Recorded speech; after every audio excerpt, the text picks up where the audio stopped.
G'day and welcome to the Campfire project. Today I'm here with Kyle Spyrides, who is a corporate photographer, visual storyteller and digital content creator all the way from Perth. How are you, Kyle? I'm well, Alan, mate. Thank you. How you going? Pretty good. Now, you've only just joined the Campfire recently, so it's great to have you in the group, and I'm looking forward to hearing your story. So what I love to do is pass the buck as quickly as I can by going, I can see the things that you're doing today. I know there's going to be a story around those. What got you into those? Can you tell us a little bit about yourself? Yep, perfect. Well, I'm originally, I'll start off with my name. So it's Kyle Spyrides, but I do love how you said it. It's perfect because a lot of people say Spyrides. And I actually had an interview about a week ago and the lady thought it was a made up name. They thought I made up my last name because of how it was spelt. But the easiest way to say it is Spyrides, so I do love to hear it. Sometimes I mix it up as well, Spyrides. But yeah, so my name's Kyle. I'm a photographer, videographer, and I've done photography for about 6 years. I guess I got into photography a couple of years after school, and I was basically just taking photographs. So I was just capturing photographs of family, of people on the street, different sort of things, and my stepfather over in Ireland at the time, I was taking photographs around there on the coast. Lives on a nice country town coast on the west coast of Ireland, and he just said, why don't you do this as a career? And I kind of chuckled and I went, what do you mean photography? Like it's something I'm enjoying. I'm not sure, as a career. And then, little did I think about my uncle back home as quite a successful commercial photographer, and so I went home, kept taking photographs, and someone else said, why don't you do this? Why don't you study this? So I took the gamble, studied it, did a diploma of photo imaging at the same location that my uncle had done years before. And then after I did that diploma, I assisted him quite a while, and I was assisting him on big jobs with Combank, NRMA, and just seeing how everything, and the Wallabies, and just seeing how everything was managed, seeing the client relationships, seeing the plan and everything. It was really, really valuable to get behind the scenes in that respect. Excellent. Yeah. So how long have you been working with the photography side of things? What age did you start? Well, I started when I was 20, 21. I started looking at it as more of a professional sort of industry. But I started taking photographs right back when I was in school. So visual arts came around and they said, what medium do you want to choose? And I went, God, I don't know how expressive I am with the paintbrush and everything else. And so I went, let's try photography. And that's where I got into it. My first project was actually, I was traveling around, because I'm originally from South Africa. I was traveling around South Africa and a few other places, and I took a photograph that my uncle had taken of me when I was a kid. And I took that around, all around the world, and I called it the Lost Boy series. And not sure why, 18-year-old trying to think artistically, and so there you go. I was very much into rugby at that time, so maybe I got knocked in the head too many times. Yeah, so your photography, as I get the image that it's not just commercial type photography you were doing, but you've been trying to tell stories with your photography all the way through. Is that right? Yes, yeah, definitely, Alan. So that's the main portal of photography and content creating, I think, is to tell the story. And through those stories, you can connect to the viewer, connect to the audience, or connect to other people and evoke emotion, evoke a change in their perspective, and evoke something else in them. So, in terms of photography, where that really started was when I started taking photographs of my family. I live with my grandparents.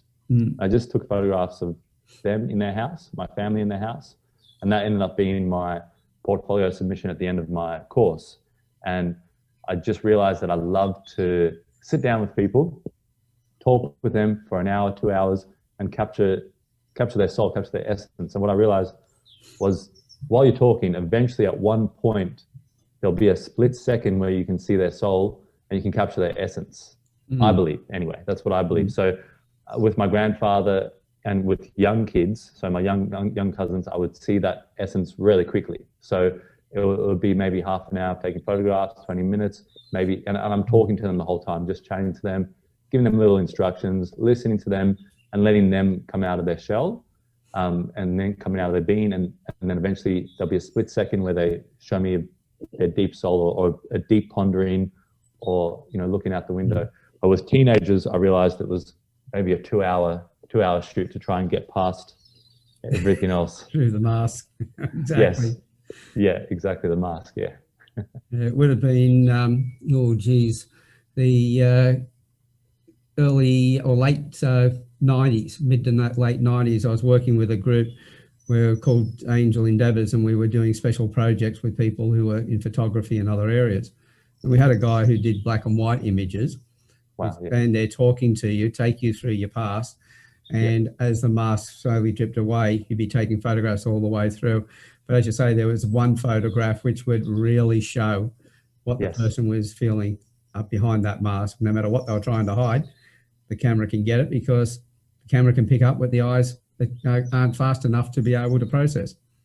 Exactly. And like you said, it's that split moment, that split second where you capture that, and it's a powerful image. It seems to be something that continues on for years. And when I took my grandfather's photograph, and he had his funeral early last year, I was over there with the family, and they were saying, "Where's that image? Where's that image?" And I said, "Well, aren't there other images we have?" I said, "No, that's Clivey. That photograph is Clivey. That's him. That's him.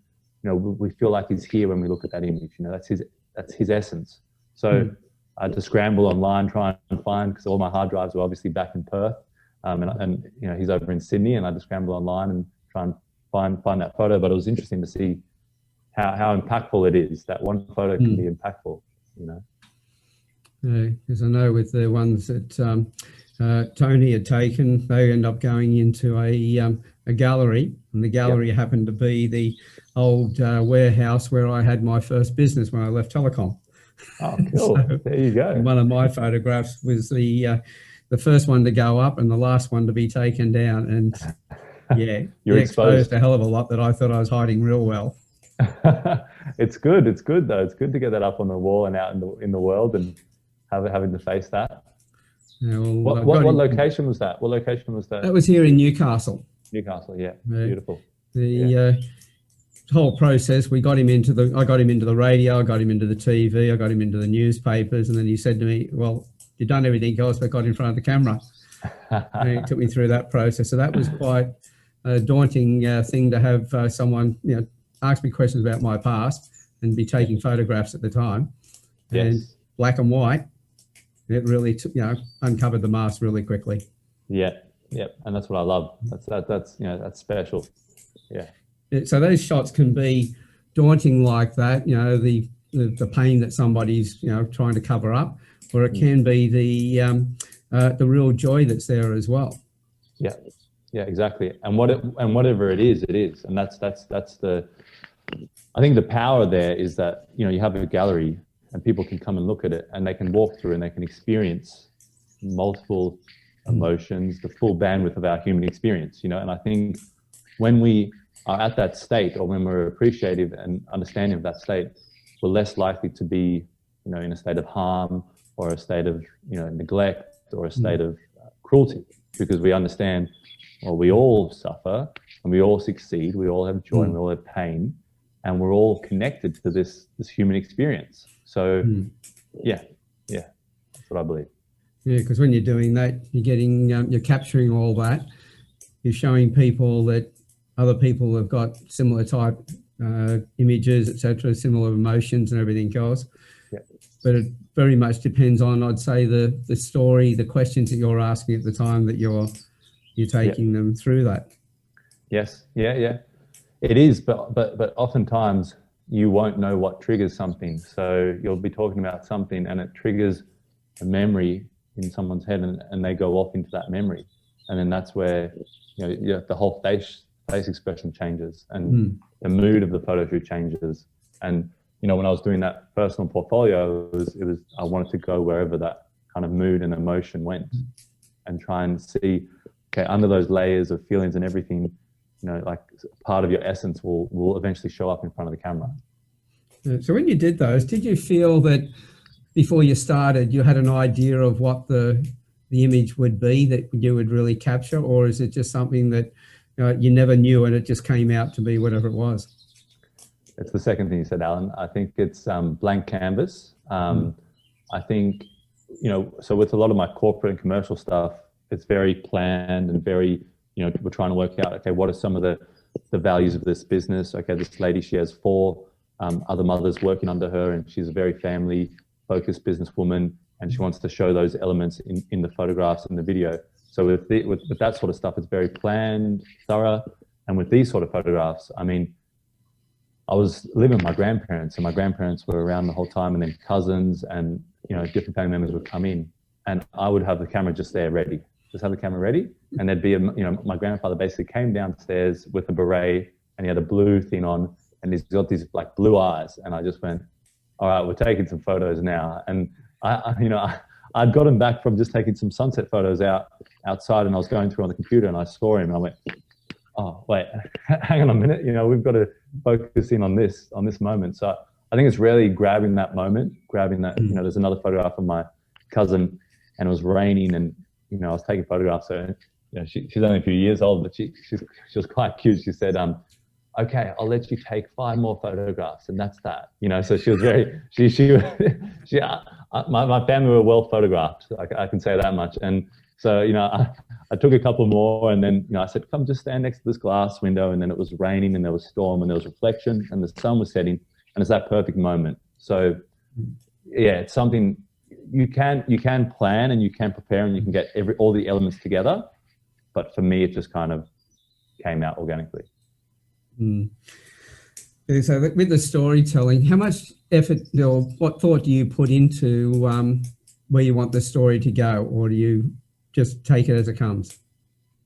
So with the personal photography and the storytelling, I take it as it goes. So I mean, after that, I went around.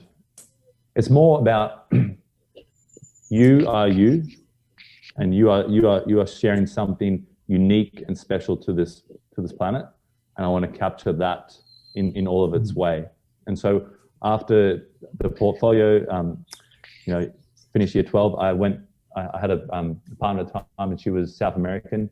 And so we went to South Africa to see my family. Then we went to South America to see her family. And then we traveled around Peru. We traveled around Argentina, Uruguay, and I had my camera there. And this was the first time that I was able to really gung-ho and just take photographs. And I would try to take photographs of everything. I try to get up early and do the sunset photos and everything. But I just kept gravitating towards people. And because they would look at the markets and look at all the different things that they could buy and take home, I would just spend that time just standing in a certain location. So yeah, I guess I would plan. I'd go, okay, the light's coming through here. That's going to make them backlit, and there's a bit of a glass reflection here, which is going to add a little bit of filler light underneath them.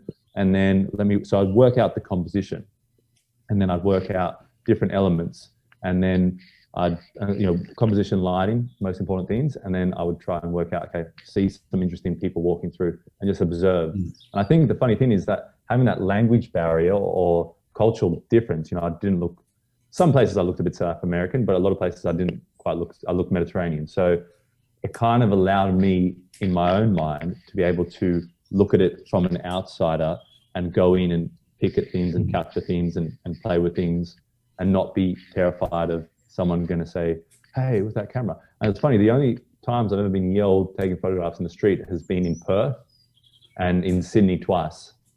And I've taken photographs all around, around South Africa and around Australia, South America, and Europe. So, yeah.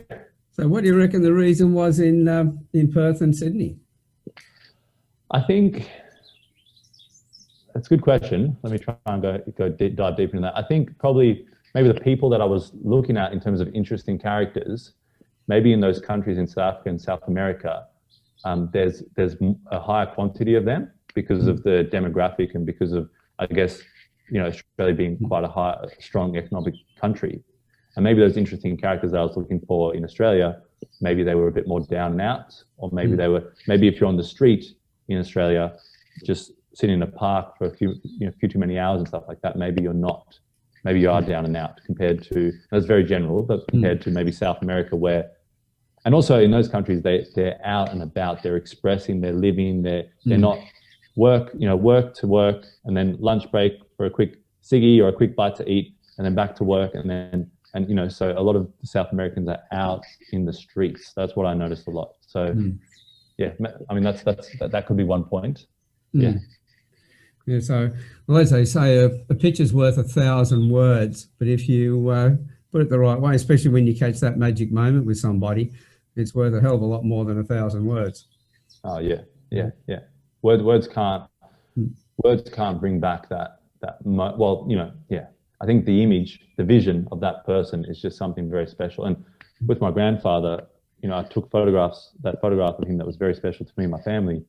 And when he got sick, I went back and I started capturing video of him. And that's where I got into this idea of, okay, I love doing photography and I love capturing, but is there something more? Is there something else I could capture? And that's where I went, let me try this thing called time capsule. So, let me try and see if I can go out to retirement villages, capture old people's stories, bring in elements, maybe, a photo of them from history, maybe where her and they got married, maybe where they met, went for lunch, bringing all those elements, kind of bringing the flesh onto the skeleton of the story and build the story up and have this beautiful kind of time capsule that the family could experience, that people could go, I remember that, I remember this.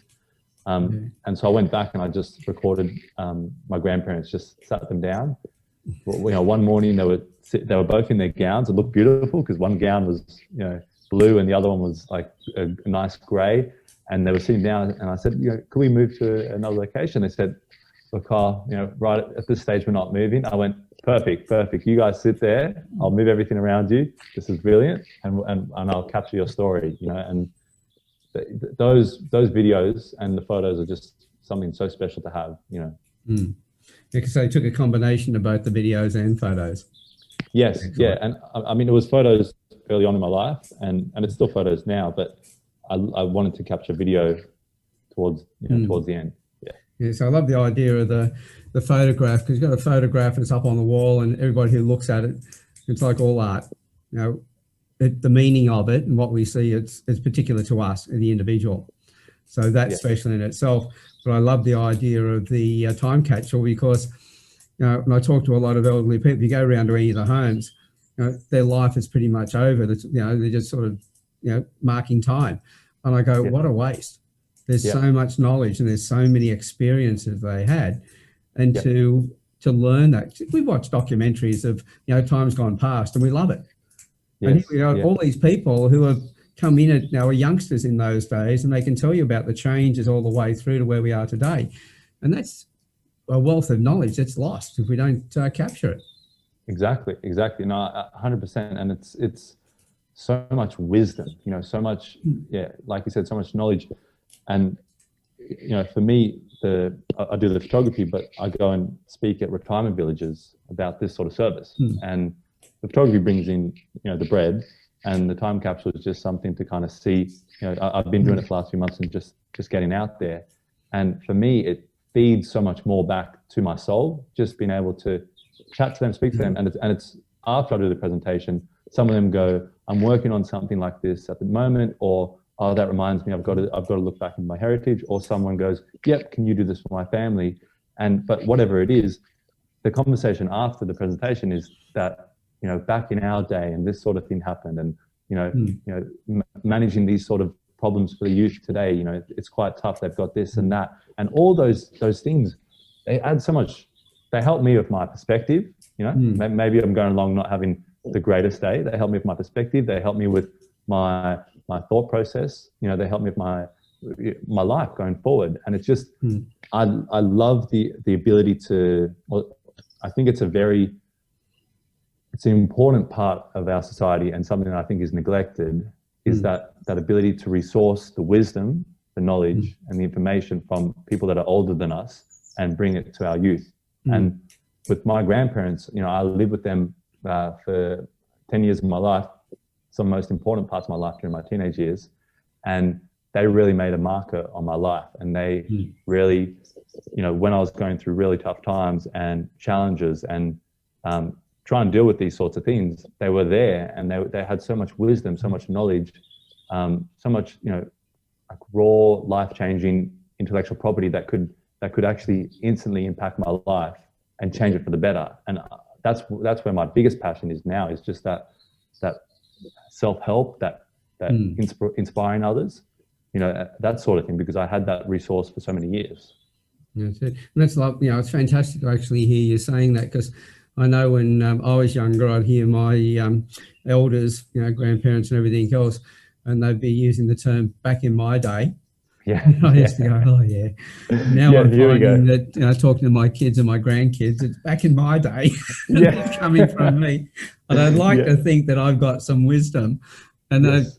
I then think, well, how much wisdom did I miss out on by not having those conversations with the people that were there before me? Yeah. Yeah. And so Yeah. being able to do that's brilliant. I've noticed, you know, we've had Scott Carson in the group. He interviewed his father, who he hadn't spoken to much at all for a long period of time. Yeah. And then his son, who was 9 years old, or is 9 years old, interviewed him. Yeah. And so I'd love to see more of this happening. So I'd like to delve in a little bit more with the living with your grandparents and what you learnt from them. Yeah. Yeah. Okay. Beautiful. Well, I mean, I guess how I got to living with them was, I guess it was a dire sort of situation, and I had, you know, I needed to find, you know, I guess a good safe place, and you know, they were there for me. They were there for me in droves, in every way. And I think probably the biggest lesson that I learned, that was not a spoken lesson, was just a lesson of unconditional love. You know, I think I had experienced conditional love for a large period of my young life, and wasn't aware of that. And, you know, I think we normalize certain situations and we go, this is normal, this is okay, this is just how it is. And then when you experience something else, you know, you go, okay, wow, this is not okay, this is not, you know, normal. And just being around them and them just opening both arms with me, and, you know, with unconditional love, was amazing. I mean, you know, some of the things that, as I was going through my life, trying to relate to all those things, would be, you know, one thing my grandfather would always say would be, decide your destiny. And it would just be such a, you know, these things they'd come to me, but later on in my life, they came to me again. But I really experienced those things, those words that they said, and those things they said. I think, you know, another great piece was just having someone there to listen, you know. And I think people who are listening, if you are listening to someone out there, knowing, and even ask, you know, hey, would you like me to listen to this, to what you're saying, and just hear you? Or would you like me to problem solve? You know, and I guess the difference in between that. And my grandparents would really listen. And I would go into their bedroom. They had a little bedroom, because my grandfather was an architect, and they had their bedroom. They kind of looked over the street and everything. And I'd go in there in the morning after my grandfather would bring, you know, breakfast in bed to my grandmother. And I just chat to them. And I just found that it was probably definitely one of the happiest moments and experiences of my life, was just chatting to them. It was just something so beautiful. And I think it was just this kind of invisible loving energy that was just being passed around as we were talking. And you could see all three people in that room really cared for each other, really wanted the best for each other's life, and really wanted to give everything they could. I wanted to make them laugh. My grandfather wanted to make me laugh and impart some knowledge. And my grandmother, you know, she was a counselor for 60 years. She wanted to just be there for me and listen to any problems and, you know, help me with solutions. So I think having them as foundations, you know, was amazing. Later on in my life, I had a pretty serious health scare, and dealing with all of that. And they were the two people that I, you know, drove me to the operation, and were there, and the only two people I just wanted around. So I think, you know, the greatest thing is just having those people that you can rely on. Is very, very special. Brilliant. So there would have been a lot you've, you know, in those conversations you've got from your grandparents. Oh yeah. A lot of wisdom, a lot of their background. Yes. Yeah. And also, and even, you know, some of the challenging things where, you know, I guess I have different perspectives and they'll have different perspectives, you know, and so there might be a topic that we're talking about, and, you know, my grandfather would say, well, you know, wouldn't this just be normal? This is what you kind of want. And, you know, my grandmother would go, well, hang on a minute, you know, like Kyle's, you know, he's from a different generation. You know, like they want something else out of life, and we got to understand that. And then kind of working out, all right, you know, they're challenging me in these different ways, but that's really good, because then I've got to go into myself and realize, do I really want that sort of setup, or do I want what I'm actually saying I'm wanting, you know? And I think, you know, they're not just there to just listen and love and they're there, darling. They're also there to challenge me and go, hey. And also, I think, you know, one of the greatest things as well, I was going through like a young period of my life, and I was partying and, you know, making some not of the greatest, you know, making some mistakes and not of the greatest decisions, and hanging around, you know, the wrong sorts of people. And, you know, realizing that, you know, that there's a level of respect, and that, you know, they demand like the best from me, because they know that, hey, you know, you've got a beautiful soul inside there. You've got a great value to the world, and, you know, you've come through a lot of challenges, and you can do great things in your life. But this stuff is not on, you know. So, you know, we need to sort this out, you know, straight away.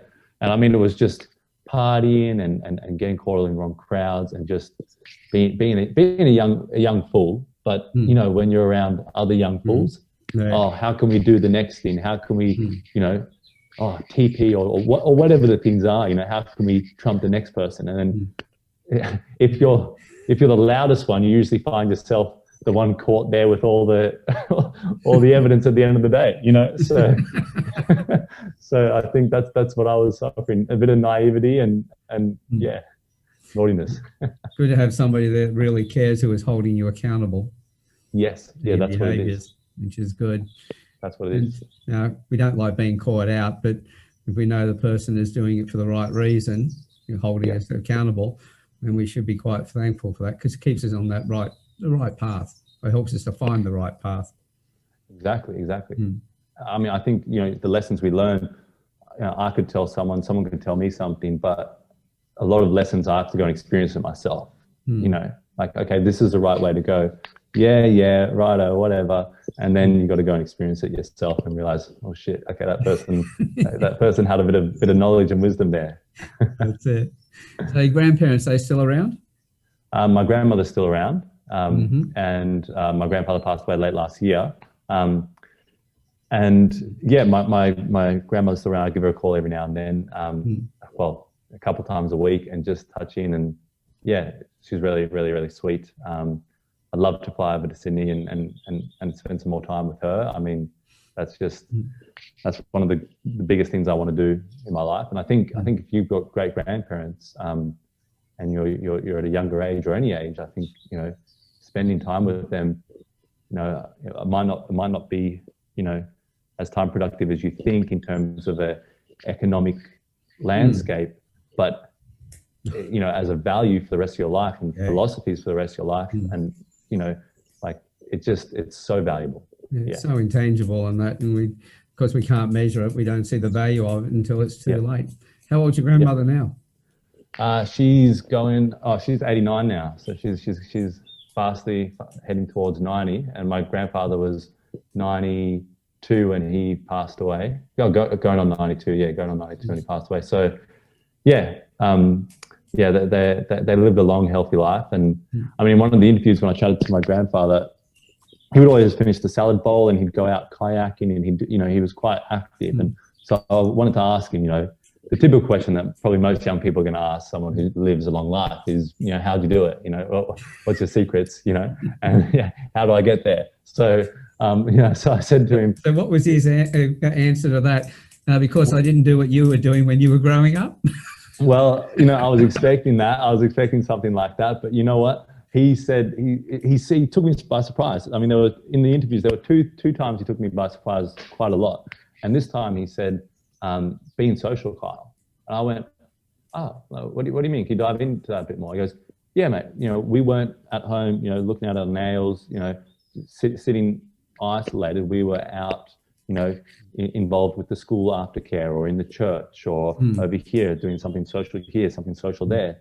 And I think this is a really important key lesson, I guess, for anybody watching, anybody listening, is how social they were, and not just that, how many friends they had. Now, today, I don't think, someone was telling me the other day about the statistics, but they were saying in the 1940s, you had 9 good friends, which means 9 friends that you could call if you were in jail and you needed to be bailed out. You know, and you go on and maybe it's 3 good friends. And they said now, you know, you reckon you've got 1 good friend that you can call in dire need. And I think social society, being there for other people, needing other people, I think that was a really good point that he made. That's it. Well, on Facebook, everyone's got 5,000 friends.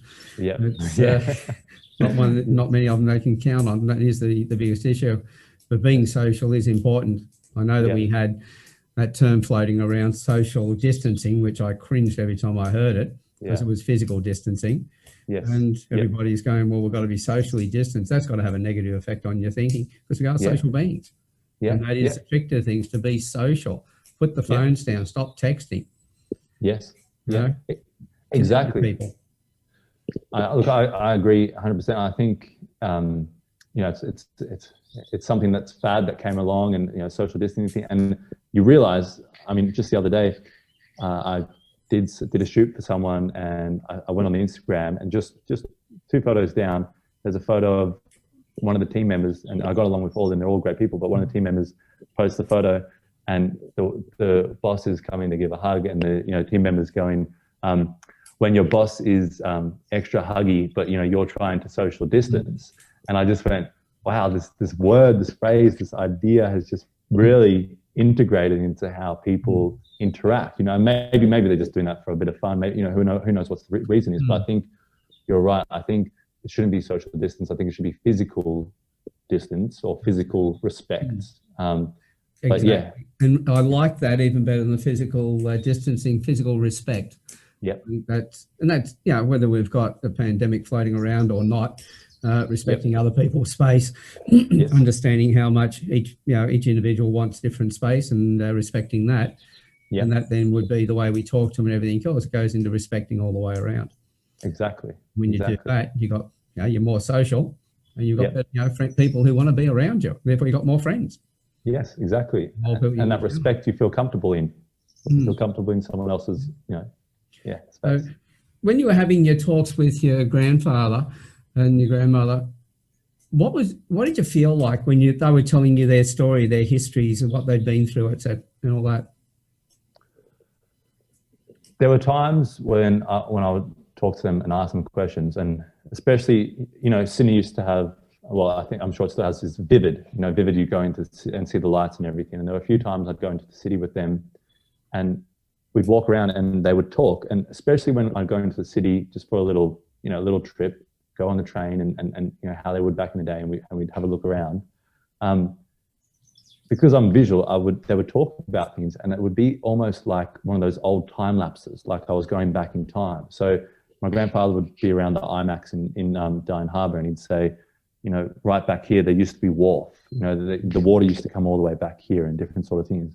I think because he was an architect, and with town planning and everything, he knew a lot of things. So those sorts of things, when he was talking about the history and talking about, we used to meet there, that building used to just be a park, and we used to meet there for lunch every day. And kind of just my mind would go back. But I mean, when I was talking with them and I guess asking questions in the interview, I think I would dive into their space, their story, their history. That's how I felt. I didn't feel exactly like I was here in my space. I felt like I was in their world, and for them, their world has changed so much, so drastically in their lifetime. And for me, I just love to go back into their world. The reason I've touched on that as much as I have in the conversation is that, as I said, Scott interviewed his father, his sons interviewed him. I'd really like to see more of that. I know that in the Victorian Brotherhood, for instance, where some of the guys, the usual thing, if somebody's got a birthday, someone's got getting married, it's a funeral, let's raise a glass. And they've started talking about raise a pen. So the new hashtag in there is raise a pen. So they write stories. Yes. And what I'd love to see is more of that happening, but also with all the people in the Campfire project to think about their grandparents, their parents, and think about, well, what stories have they got to tell? And even sitting down and recording those, whether they're video or whether they're audio, it doesn't matter. It's great to have the video as well, so people can sit and watch it and see the people who are talking. But to capture that, not only for their own sake, but also for the person they're having those conversations with. Because I'm sure that your grandparents really lit up when you were asking questions and they were sharing stuff with you. So while they're telling stories to you and adding value to you, you're adding value to them in that conversation. Yeah, it's a great loving exchange. It's something that is very special while you're doing it. And you can really just see how everything just lifts up. And surprisingly, my grandfather, and that, look, when I was taking photographs of them, they didn't always like me taking photographs of them. And they oh, God, another photograph? And my grandfather would say, God. He'd go, oh, God, Carl, blimey, Carl, God, another one. And, so he would, they didn't necessarily enjoy it. But when I turned that camera on and I asked Clivey questions, he really came to life. And then him coming to life brought my grandmother out. And it was just very interesting to see the attention was on them. And I think what you're saying is so important in terms of a idealistic or looking outward in terms of our world. I think today we live in a very content bombardment sort of world. It's very heavy with content, and we can see everyone, and we're connected to the world, which is really great in a lot of ways. With groups and causes that you're involved in, which is an exact example of that. But what happens, I think, is that we get addicted to a TV show because of it fills our emotions, or it's this is how we feel when we feel it. I get the drama, or we get addicted to this news channel, or we get addicted to this media conversation, or this YouTube channel. And I mean, I'm just as human as everyone else. I will listen to the people that I listen to, and download the content I'll download, and because it's another form of experience, But what I would suggest, or what I would say, is try going and have a conversation with someone who's a bit older. Try going and have a conversation with someone, go into a retirement village if you can, or go somewhere where you can talk to someone. If it is your grandparent, is it a family member, or if it's a family member's friend, if you know a grandmother who's a bit isolated and might want someone to go and walk with or something like that. Try and connect with these people, because you will have another form of an experience. And that's what I think it is. Exactly. I was in Sydney one day and I'd had a lot of conversations, but the one conversation was going between a couple of stations on the train. And there was an old hobo sitting when he's first getting the train, you got the flat level and you got the two upper and lower levels. Yes. Sitting in there, and everybody's moved away from him. No one to go anywhere near him. And I just went in, I'm dressed up. Everyone's sort of staring at me. I just went and sat, and I'm on the opposite side of the carriage to him. And we just got into a conversation. Yeah. And the conversation I had, this guy was extremely intelligent, articulate and everything else. And we had this brilliant conversation. And in fact, I was thinking about, do I really need to get out at Central, or can I go a few more stations and then come back? Yeah. It's such a magic time having this conversation, because his experience of being on the street. Yeah. But his awareness of politics and other things was quite amazing. Yeah, exactly. You never know what the other quality the other person's got until we stop and we listen. Yeah, exactly.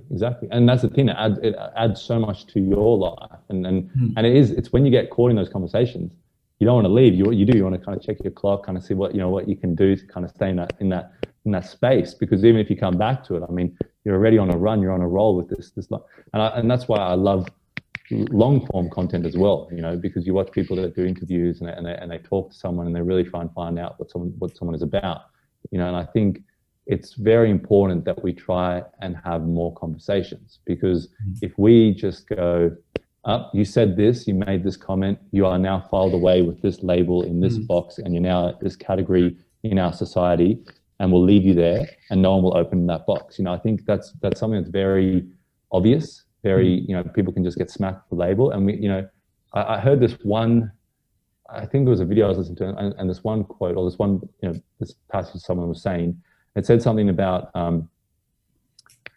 write down a list of questions and write down, what can I learn from anybody that I hate? And I just thought that was something really, really powerful, because it's such a polarizing world and landscape, that we're in at the moment. And it's very much, I hate him, so I'm going to trash him. I'm going to say something about him. I'm going to tweet something about him. I hate her.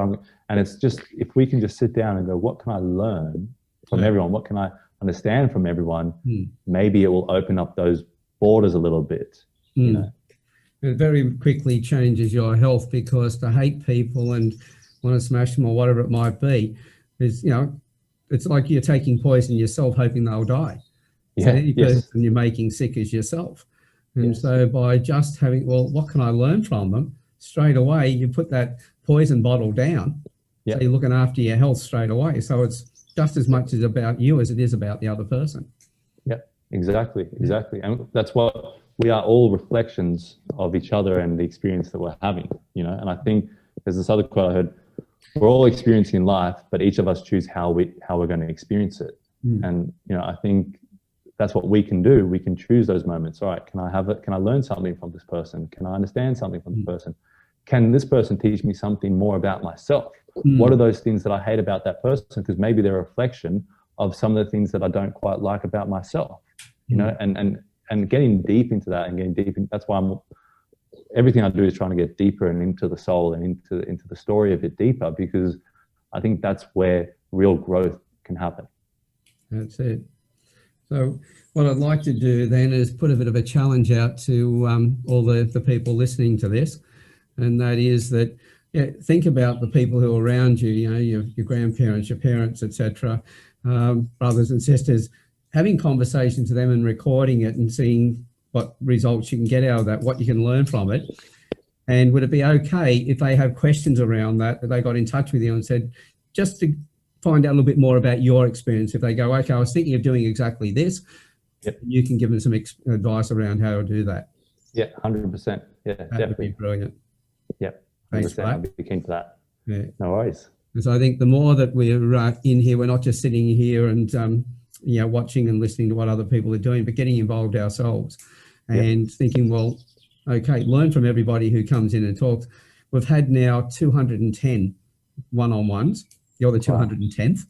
There we go. One-on-one. Beautiful. Thank you. We've had 80 panel discussions. So there's the best part of, we're getting pretty close to 300 hours of videos in the Campfire project in the last 2 years.